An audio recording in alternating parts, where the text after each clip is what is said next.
Good evening, everybody. I'm Dr. Swati Chakraborty, platform moderator for Web Platform for Dialogue. It's a forum where we will share different perspectives on social science and different aspects related with current pandemic, and of course, not related with current pandemic, but how the social factors have been changing in this pandemic and how it's actually affected our day-to-day life. So today's speaker is very, very famous in the field of her expertise. She is from, she is from, uh, sorry, she is Özlem Karakus, a lecturer at Gebze Technical University, investigating Armenian culture and Armenian genocide. She got her BA and MA degree in English language and literature from Ankara and Gebze universities, respectively, focusing on comparative approach to the philosophy of time and nothingness in William Shakespeare's Hamlet.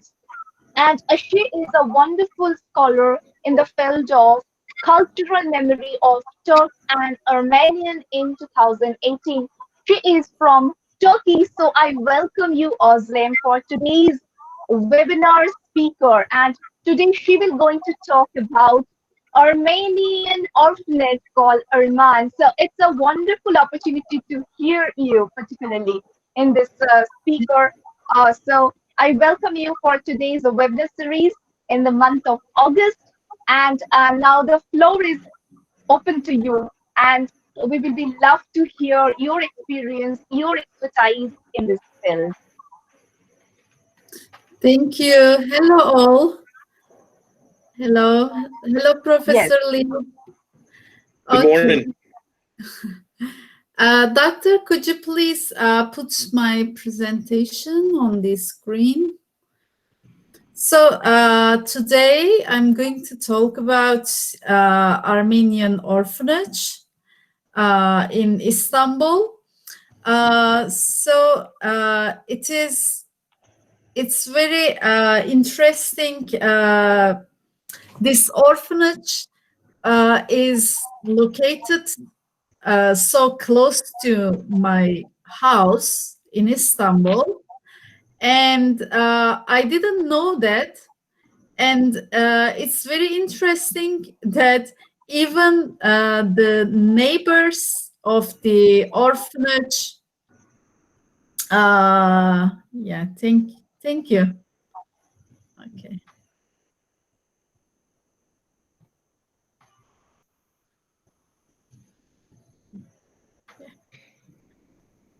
So the interesting part is even the neighbors of the orphanage pretend that they don't know the orphanage at all. And one day I just went on a walk, and then I have heard about there is an Armenian orphanage near my house, so I wanted to explore. Then when I was looking for the orphanage, I asked somebody.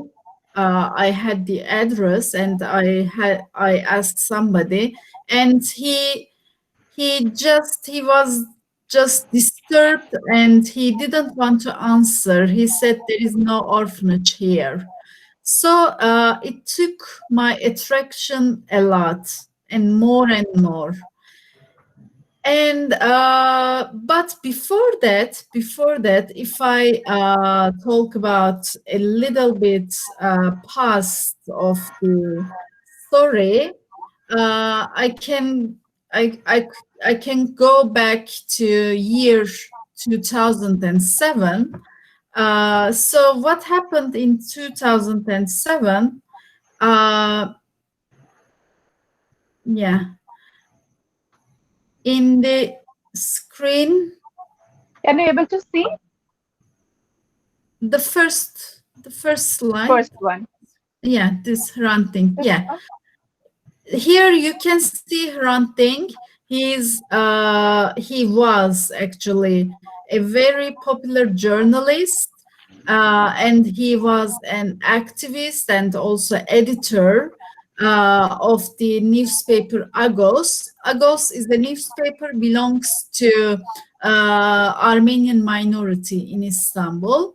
So he was writing columns about Armenians and Armenian culture, but actually some nationalists in Turkey started to get furious about his ideas and what he was writing. So one day, as you can see in the picture, yeah, can you see the picture of the first slide? You can see, yeah, you can see him lying on the floor bed, assassinated by a Turkish nationalist. And while he was walking to the newspaper Agos, so he was assassinated, he was murdered on the street. And it was a big sensation in Turkey because until that time, nobody was aware of Armenians because they are minority in Turkey, and nobody was aware of them, where they are living, if they which schools they are going, what newspaper they are reading. So until that time, Turkish people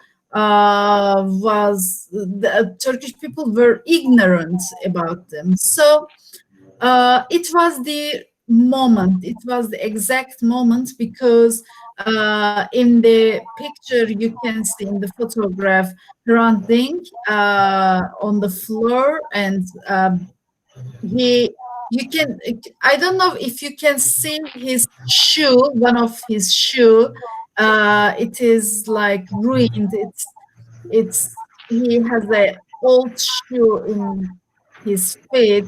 So that was really touchable for Turkish, some liberal Turkish people. So on the day of his funeral, people went to street. They went to protest the murder of Ranting, and the interesting thing, they all had in their hands that writing, "We are all Armenians. We are with you. We share your emotions." Like it was the moment that of awareness for Turkish people, uh, and also for me, because that was the first time that I realized that some other minorities who are living in my country, and I didn't know that, and I felt a little bit shame actually about this. I felt shame because I only I I I just I was just thinking of that I knew the history of my country, but I realized that I didn't know. Özlem, we can't able to hear you. Some noises are going on. Oh, so how is it now? Yeah, it's better.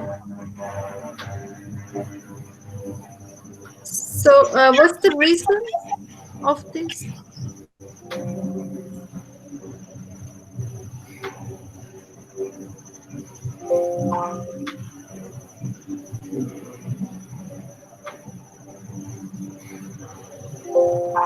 Please continue.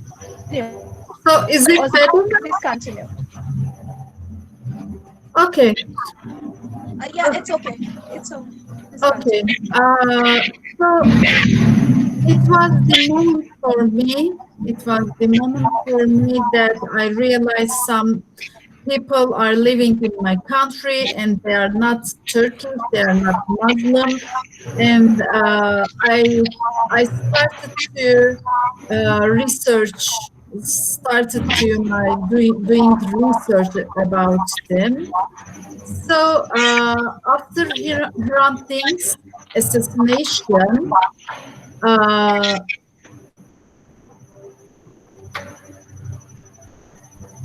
could you change the slide, please?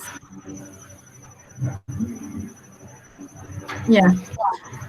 So, who are the Armenians? Armenians are minority, a group of minority people in Turkey. Their population are nearly 60, 60 people, and Turkey's population is now, when we look at the population of Turkey, like 75 million. So they are a small group of people, and but they were actually more and more Armenian people living in Turkey during the Ottoman Empire, and they have a name. They were called the loyal millet, loyal citizens of Ottomans. But then things changed because they wanted to establish a republic, Turkish Republic. So they didn't want any minorities, any Christians living in the country. So they wanted to get rid of the Armenians first. So there was the Armenian Genocide in 1915, which Turkish Republic never ever accept.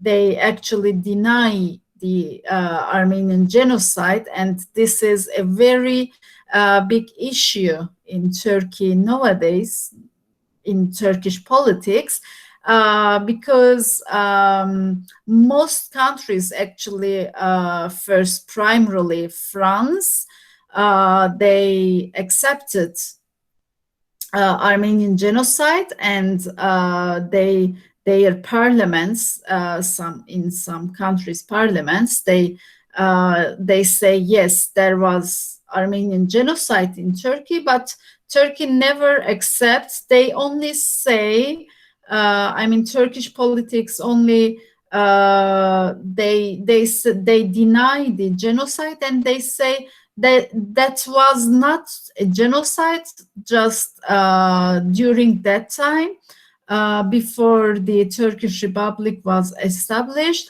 They sent away the Armenians. They call this the exile of Armenians, but this is not accepted by the Armenians, and they want their rights. They want it to be called the genocide of Armenians. So,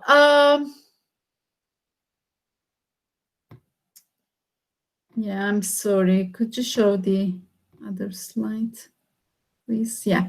So this photograph, this picture was taken by me in front of Camp Armen, the camp.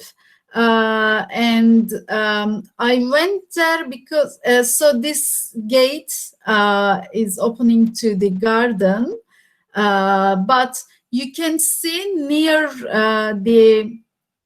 the gate there is a door, and someone lives there.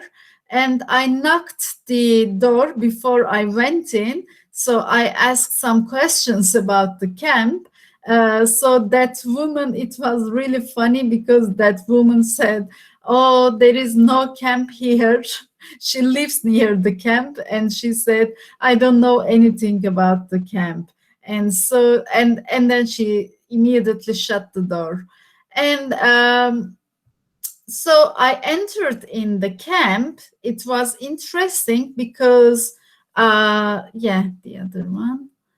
It was interesting because there were there were so many news headlines and news on the televisions. At that time, I went there 3 years ago, actually. The news was about the demolish of the camp. They said they are, I mean, the government actually, they are going to destroy the camp, and then they would build some residence instead of on the location actually. And whenever the activists, the journalists, and some Muslim groups heard the news, they started to gather in the garden and in the, in the building of the camp itself, and they started to wait day and night, actually 24 hours there, eating there, drinking there, singing there, because they didn't want the government to send their bulldozers and demolish the camp. And they were protesting because actually Camp Armen became the memory of Armenians, and it is an important heritage. It's a cultural heritage in Turkey. So plus a lot of grave cemeteries, churches of Armenians were destroyed during the time. And it's really funny because some people destroyed them because they were searching gold in cemeteries or in church. So they really ruined the cultural memory. And when it came to Camp Armen, actually activists didn't let it to be destroyed, to be demolished. The reason for these activists to protest against the government was Hrant Dink, the journalist, the assassinated journalist, lived in this camp. Could you please change it just 2 or 3? The other one, please. In the photograph, you can see they already demolished the part of it, but not all the parts, not all the camp. And the reason I was talking about, the reason Hrant Dink, the journalist, lived in this camp, because the main reason for this camp, it was built in 1962 because for the orphanage, Armenian orphans. Because after the genocide, lots of Armenian orphans, they lost their mothers, they lost their parents, so they had to protect the children. So in before that, the children were in like Armenia, in diaspora, in other countries, but in Turkey, the main church of Armenians, they wanted to gather the children together, so they decided to build a camp for them. And in 1962, actually, they built the camp in Tuzla, a very small and cute region in Istanbul. They built it there because it was cheaper, because it's a small region. So in 1962, they built it with the children who stayed in the camp. They are Armenian orphan children, and among them, the journalist Hrant Dink and his wife were there. And he says, Hrant Dink says, they carried stones, they carried water from the well to build the camp. So they build it with their hands, with their they walked early in the morning to carry water to the building. So they tried hard to make a home for themselves. So it's very important for them. And this journalist actually met his wife there when they were children. And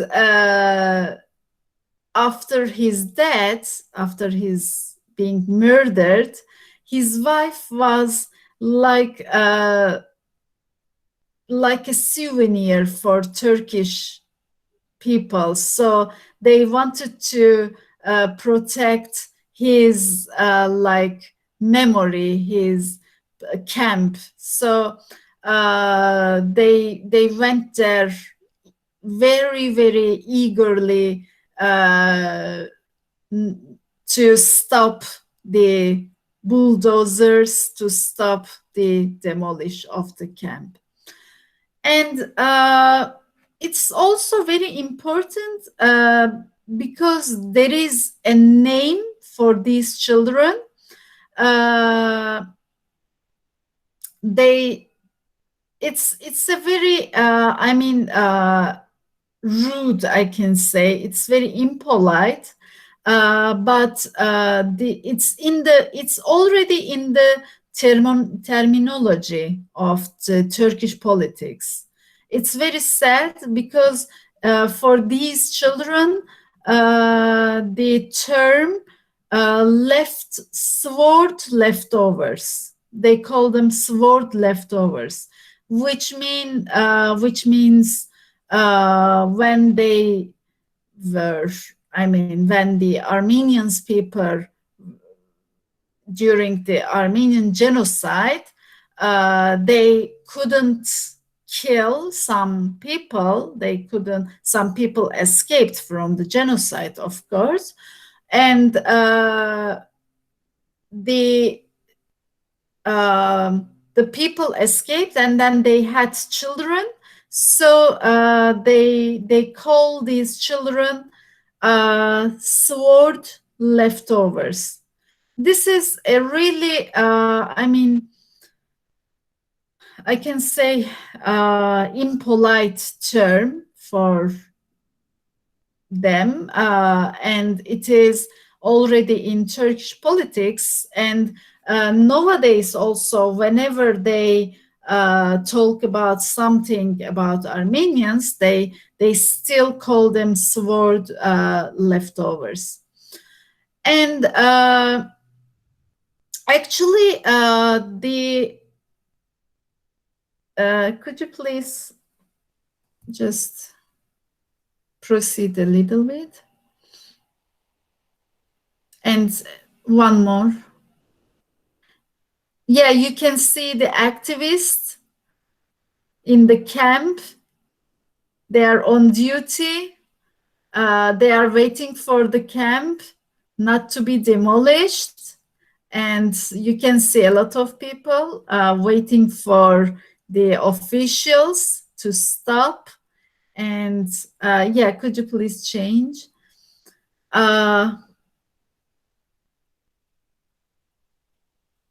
Yeah, you can see the old picture and the Armenian orphan children in the camp.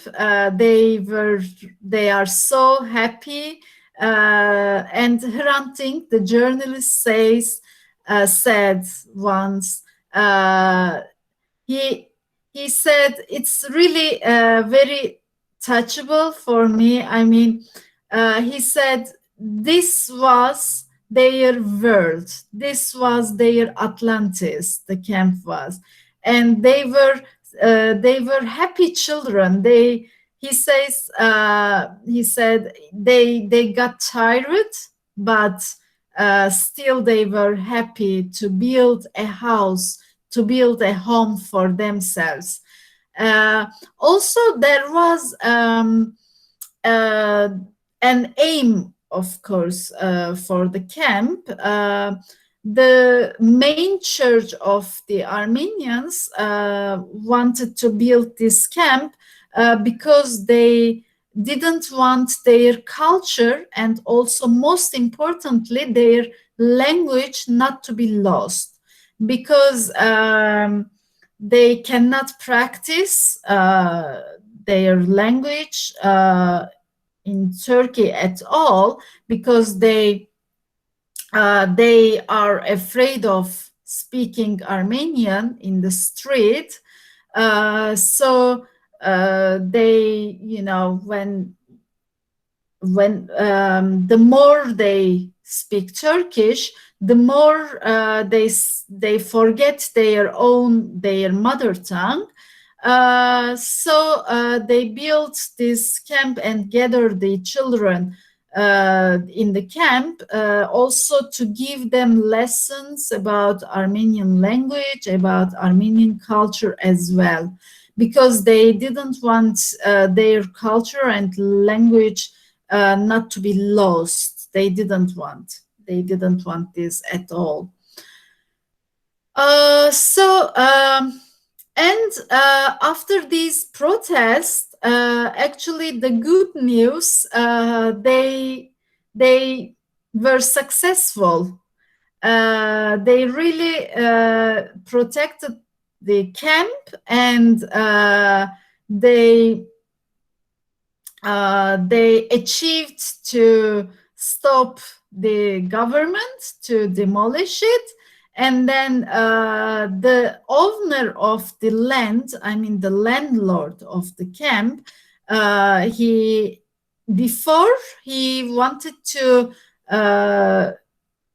sell the location, I mean the camp, to someone else to earn money, actually. But after these protests and the news about the camp, he gave up.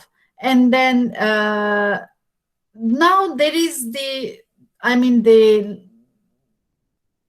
official things are going on, still they are going on, but he decided to like give the camp to the main church of Armenians, because he thought the camp belongs to them. The camp belongs to them. Yes, so this is the story of Camp Armen, and it's a really cute and sad story. And it is still in Tuzla, but people still pretend they still pretend that they don't know the camp, the existence of the camp, and there is a big silence about the camp, also the Armenians in Turkey. And also after Hrant Dink, the journalist, the assassinated journalist, his wife established, she founded a foundation. Its name is also Hrant Dink Foundation. And the aim of the foundation is to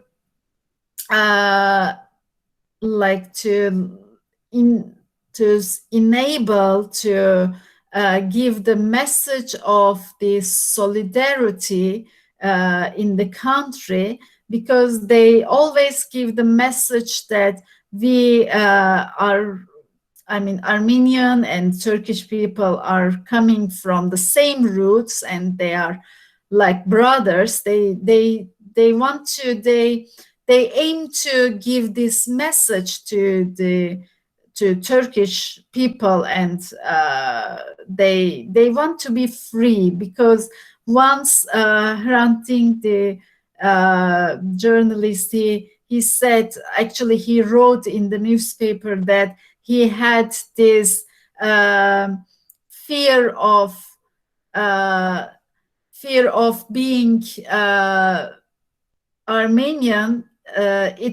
He said it's like the fear of being a bird in the street, because he said he didn't know when he was going to be harmed by people, by Turkish people. Actually, it happened. And after this foundation established, they started to give scholarships to the researchers. And 2 years ago, with their scholarships, thanks to their scholarship, I had the chance to visit Armenia and do more research about Armenian people and the Armenian genocide. So, Turkey has a really, really vast culture, and Armenians are a very important part of this culture. So it is really, really important to announce, to teach the story of this camp, because I think the culture, or the the stories sometimes start with children and start with small things, small buildings. They are very important, I think. And could you please just proceed one more, please. Yeah, you can see the Armenian orphan children. They are carrying water to the camp for the building during that time. And after the protest and after the news about the camp, it was the chance for Armenians, because they could have the opportunity to find someone. An Armenian, his name is Garopaylan. He became their representative in the parliament of the Turkish Republic. And yeah, could you please, Doctor, proceed, please? One more. Yeah, you can see the save compartment, the hashtag compartment. And one more, please. And yeah, you can see the representative of Armenians, Garopaylan. He's in the parliament. He's in the Turkish parliament right now, and he's advocating Armenian rights. And in the photograph, he's talking about the compartment, and he calls the activists, he calls Armenian and Turkish people both together to save the camp, to save compartment, to save the culture. he say in the photograph, in his speech, he says, now it is the time both for Turkish and both for Armenians to build solidarity, to be together, and to save the building that belongs to both cultures. Because he says, if Turkish people ignore to save the camp, it means they still continue their denialism, their habit of denialism, and they still show that they still don't understand, they still don't want Armenian people in the country. So actually the camp was a really important indication, a really important signal for the Turkish people to show that they have tolerance, they are open to new cultures, and they change their past habits, they change their minds. It was time to show, it was time to prove that they want to save the camp. But actually, I mean, they went to protest, they went to save the camp, but that was not enough. That was not enough because actually recent news in Turkey shows that Hrant Dink Foundation is getting some threatening emails. They in these emails, in these threatening emails, the lawyer of the foundation announced that announced that the emails tell them to leave the country right away.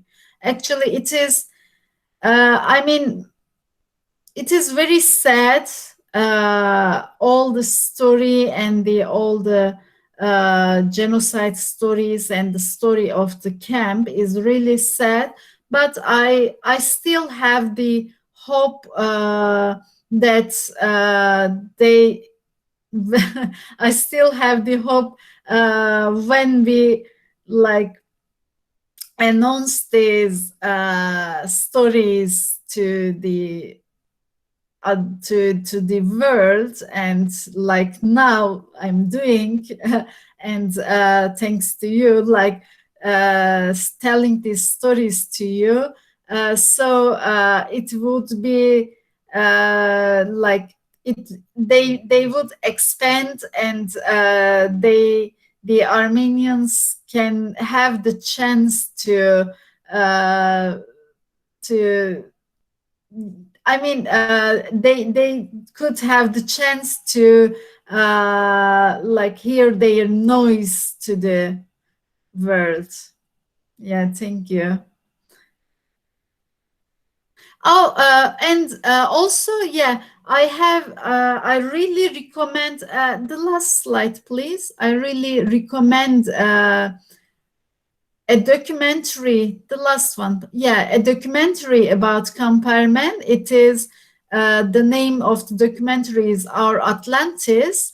It's really touchable and very, very intriguing documentary. I highly recommend it for you. Yeah. Thank you. Thank you so much. Thank you. It's kind of a wonderful description with all the photographs. We can able to see it. So I really would like to have some round of questions. Yes, Professor Lee, would you like to give your observation on this? I'll be delighted to do that. Let me ask you, have you encountered any government resistance or harassment to your research? No. And could you please, Professor Lee, could you please repeat, because now I have your voice right now. Okay. Yeah. My question, and we just saw the slide a few minutes ago of the journalist lying in the street, and that's a sobering thing that happens in many countries. And so my question was, have you encountered any resistance from the government to your research? Actually, I didn't have any resistance from the government, because I was just talking about the like the actually the demolish and the demolish of the camp was on the news, so it was known. But I mean, I didn't go further. I didn't go further for my research. I was just talking about the story of and the demolish of Camp Armen, and but some scholars and some researchers left the country because they had so many resistance and threatening messages from the nationalists. So now, for example, one of the Turkish historian, Taner Akçam, he's very famous, and now he lives in America. He works at Clark University. The reason for this, he actually, I can say, he escaped from the country because he couldn't do his research. He had so many threatening emails, which he's talking in one of his books. Thank you so much, Özlem, for your wonderful presentation. Here, I would really like to comment, because it's very touched, and the visualization is very devastating for the minority, particularly, and I can feel it, because uh, even in India, also even Southeast Asia, we are facing nowadays so many extremism have been happening. Day by day, people are getting very agitated. They are not expecting, quote unquote, others, because I think it's all about the political power game. So it's nothing related with the individual or personal level, any kind of relationships or harmful relation.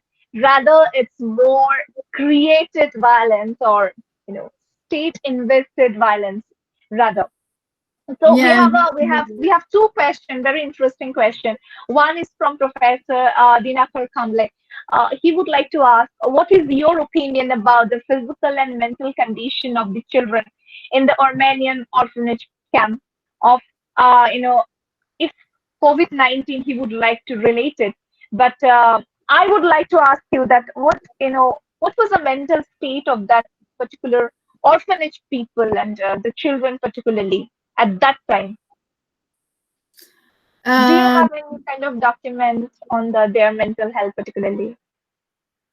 Oh, okay. Actually, their physical or mental health about the concrete document about this question, I can say the answer actually comes again from the journalist Ranting himself, because if you have the chance to watch the documentary, again, you can hear his speech or voice from there. He says they were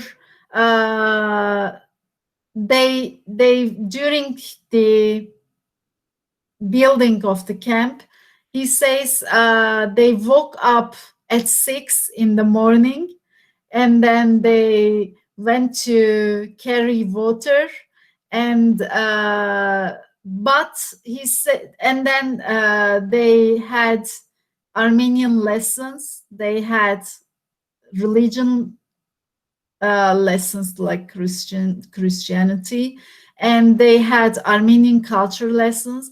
But then he says they went out and for swimming, for playing in the garden of the camp. And he says they were really, really happy. And he met his wife there. And for Wonderful. the yeah, and for the, I mean, for the mental health of the children, of course, they knew they were minorities, and they had that fear of being a minority in the country, in the street, maybe. But I mean, they have also a close. Help for living, for sharing, for speaking their own language. So for the That's very important, very important. Feeling of safety. Feeling of yeah, safety is very important. When people are insecure and the fear, that's actually devastating the mental state. And if mentally we are not stable, mentally we are not sound, physically also it hampers. So it's very important when we can actually able to share our own culture, our own language with our own people. So thank yeah, you so much, Armen, for this wonderful explanation. We have another question from Durgesh Singh. He would like to ask, does government took any kind of initiative to protect the basic rights of the people in the camp, Armenian people in Turkey? yes, because their main church have their like they have rights. They have a representative in the parliament, and but even if they have rights, they still have that fearing of being. They don't feel safe, although they have rights actually, because I mean, if anybody touches them, of course he or she will be in prison, or he will be punished, and the murderer of the journalist is in prison, of course. But this is not enough. This is not enough for them, because I mean, they have rights, but they have that fearing. They still don't feel safe.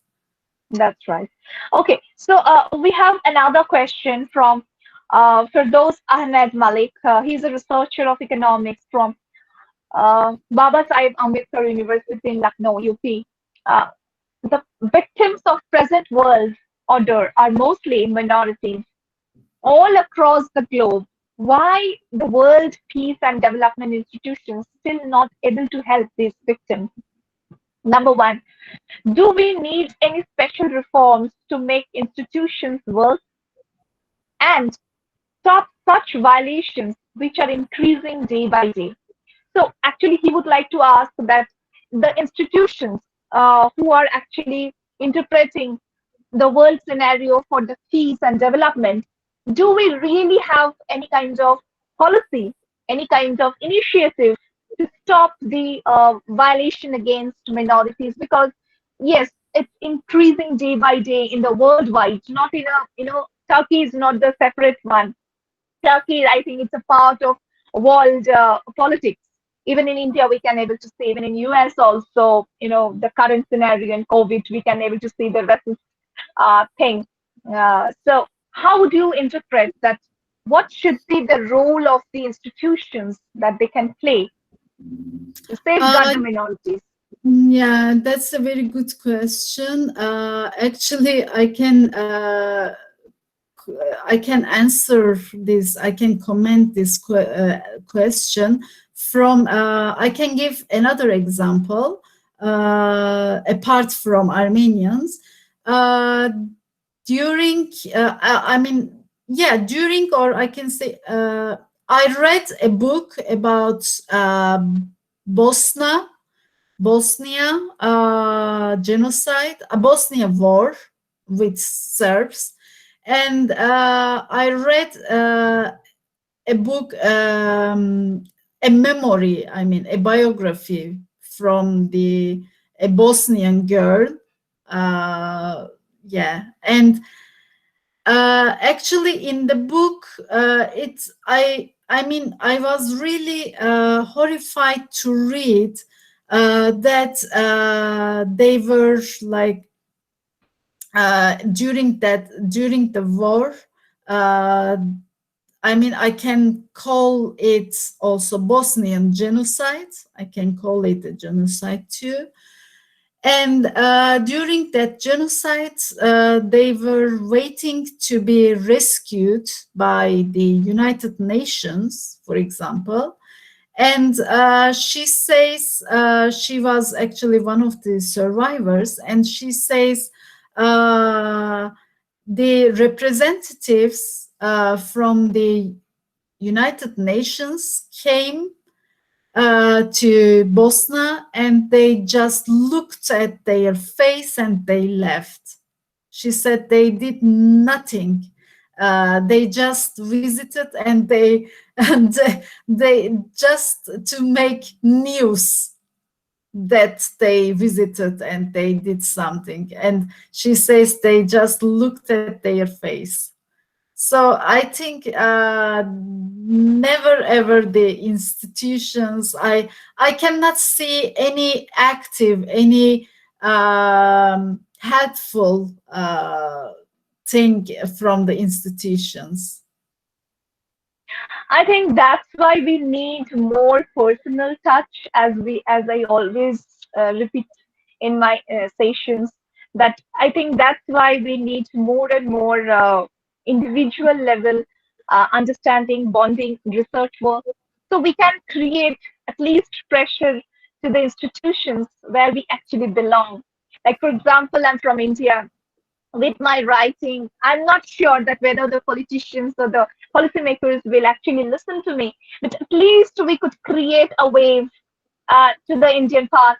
And as you're in Turkey, you can create a wave in Turkey government, Professor Lee from US. So I think in this connectivity, in this dialogue forum, we can actually create a platform where we can at least be vocal and can at least share our experience, our expertise in different fields. So I think if it could be happening in a long run, so the institutions will be actually in a mobilized, and maybe in a future we can able to see their activeness. I'm not very much an optimist, but I'm very much futuristic and very much positive to some extent. What would you like to say? I agree with you. Nowadays, something very interesting also happening in Turkey. Women solidarity started, and actually, women share pictures, and whenever about women violence, domestic violence, and then it really worked because in the individual level, whenever someone shares a picture in the social media and announce that there is something happening in a house, in the street, and then the official channels the police and gets like alarmed, and then they started to work after this, and we started to call it social media ministry. We start, yeah, because because it really works, like you said, in the individual level. Yes, even in COVID situation also, people would rather argue with me that what will happen in the because police is not going to take the FIR or anything report for domestic violence. So where Mhm. should we go? I Mhm. always try to create that, as you rightly pointed out, social media ministry. Social media is a powerful weapon nowadays. So please Yes. use it properly. At least when we are in a quarantine or we are in a home today and tomorrow, here will be a lockdown. So if anything would happen, your next door neighbor is available. So just be vocal and share your experience to him, to her, wherever is possible. So I think in this way, in this pandemic also, we can create awareness for the domestic violence as well. Thank you so much for using the word. I will definitely point out this is very, very useful word, social media ministry. And thank you so much, Özlem, for this wonderful presentation. And we're almost at the end of our discussion. So I will come back to you, and I would really like to have uh, 1 2 points of your entire presentation. You know, uh, so what would you suggest that, as you recommended one of a wonderful documentary, if I'll have some time, I'll definitely watch that documentary and get back to you with my comments, with my observation. But what Oh, would thank be you. your own, because you are expert in the field, in the genocide, uh, what would be the healing, from this traumatized situation? What would be the healing points for them? How would you like to heal them from their Mm, trauma? actually, in the anniversary of the genocide on 24th April, uh, all my Armenian friends changed their profile pictures on Facebook, and it is very very sad because they uh, they they put their they change their profile picture, and in the profile picture there is a sentence that really really makes me sad, because uh, the sentence is, some wounds never heal. Very strong one, very strong one. Some wounds never heal. It's very true, very true.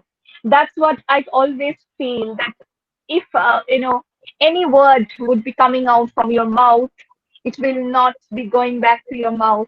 So be very, very, very cautious whenever you are using any kind of words. So thank you so much for this word. And some wounds actually never heal. But it's with our, I think, with our respect, with our love, we will just create a soothing effect on this healing. So Yeah. uh, all the best for your upcoming research. And uh, if anything, would you like to share as a writing for our website? That would be wonderful. As Professor Lee already submitted, he's one of a wonderful article. So if you also like to share your article in a very short way, I will share. I will share definitely the guidelines. And I really thank all of you who have been presented here today to listen.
Hello, can you able to hear me?